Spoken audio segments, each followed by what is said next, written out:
happened yesterday, the demands that were made, and what we're doing here today. That would be Sure. So first, I would like to clarify my position. So I'm the I'm the executive vice president of SUNY New Paltz Student Association. And in that position, it's my responsibility to liaison with Mike Patterson in the Student Affairs Office, as well as the chief of the UTD position, and advocate for students' needs and student safety on campus. And so yesterday, or on Wednesday, when I heard that there was an encampment going up, I went over to check out what was going on, and I knew a handful of the students who were setting up the encampment. They're my friends and my peers and colleagues and my classmates. So I talked to them about what their demands were and was there when they shared their demands.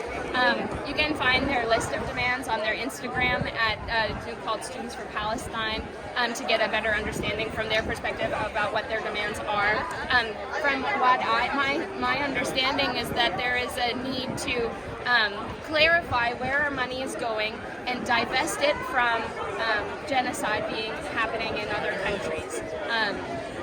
So that part of that, a huge part of that, is changing the rhetoric within the SUNY system, being used about what's going on. There needs to be an acknowledgement that there's genocide happening and that our funds are directly going to companies that are supporting the Israeli government. And I think, like, my stance there is that, the act of doing that is restorative justice. And on campus, in our schools, in our education system, we learn about restorative justice. And when this was an opportunity given to the administration to practice and perform restorative justice, and instead of doing that, they called the police after less than 24 hours of negotiation. And apparently that's easier than going through and looking at policies and finding numbers and performing justice. So my ask to the administration would be to either stop talking about justice, stop teaching about justice, if you're not going to practice what you preach. Let's see. So President Wheeler yesterday came by with Mike Patterson and Kathleen Lieblich, who are representatives of the Student Affairs office, when they heard firsthand from organizers yesterday, students, what their list of demands were. And there was a cordial interaction between them that was a little bit heated. Obviously, students are really overwhelmed and frustrated and angry about what's going on around the world and how we're a part of it and how we're connected to it without a choice. And then negotiations began. So the administration went, and the building, Haggerty, was locked down, and they were all in a room trying to figure out what they were going to do, how they were going to engage with the system, and the organizers went and did the same thing. And then a revised list of demands were then sent to the president's office. We have on record the demands and the list of demands, and I'm not at liberty to say that those documents will be released to the public, but everybody has the right to see those documents and have accurate information about what happened starting on Wednesday until now.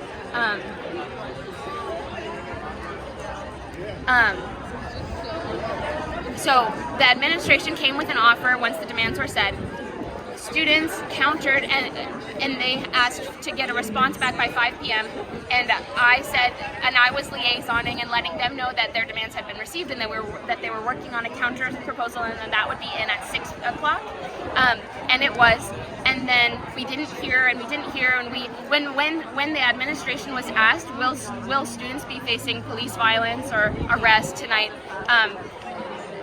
Michael Patterson and President Wheeler responded with that's not my role to say, which that's not his call. So it's not Mike Patterson's call to make, and I understand that. But there was an implied threat of violence as there were drones up in the air and police officers walking around, and people were sending in images of SWAT cars in town and police presence growing on campus, and so there was an implied threat without any guarantee of student safety from administration. And then at 10 p.m. last night, after the revised demands were sent from the students to administration, at like around 7, like 6, 7, the administration then came. Mike and Kathleen came and gave a revised list of like a revised agreement that said if you broke down the tents by 9 and cleared the premises, cleared out the encampment by 9 and evacuated the premises, then they could have a meeting tomorrow, like today, to negotiate and discuss. And it was an amnesty issue too, right? An amnesty from up until 9 p.m. I believe the tents were taken down by that time. The tents were taken down, and in previous negotiations, it had been that the tents had to be down before they spoke. The tents had to come down before that they spoke, and the tents were down last night when the police raided the Parker Quad, and both sides were hesitant and unwilling to move forward without seeing good faith efforts on both sides, and both sides were saying that they were putting forth good faith efforts. So there was a tremendous amount of miscommunication, and given that everybody knew that there was just miscommunication happening, it was ridiculous to see the escalation of violence before we had anybody sit down in a room and really talk about what was going on. I understand the heat and the social pressure, but I am shocked by the willingness to bring New York State police officers in riot gear with dogs onto campus to scare students into not exercising their right to free speech and to assembly on campus, even though it's violating a couple of campus policies, such as, not submitting a form to gather as a third-party free speech moment, and and having tents, even though the tents were taken down. So. Our student association was there last night watching it all. We tried to reach out to Mike and President Wheeler before the event to get clarification. We did not get any clarification. And last night when students were getting arrested, we walked around back to see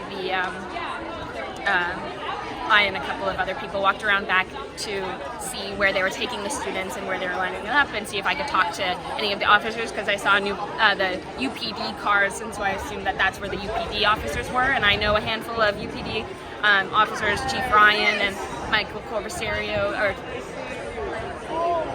John. No, I'm sorry, that's the other guy, Captain Ridiak, who. I assumed would be there, and so I asked around, is Chief Ryan, is Captain Ridiak here? And no, they're not here.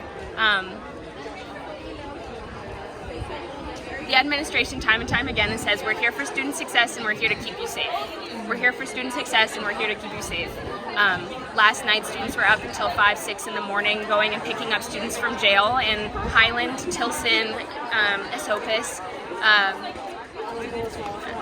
I'm not sure. I don't have the exact accurate information about where students were taken, but they were being loaded into vans and taken to different precincts.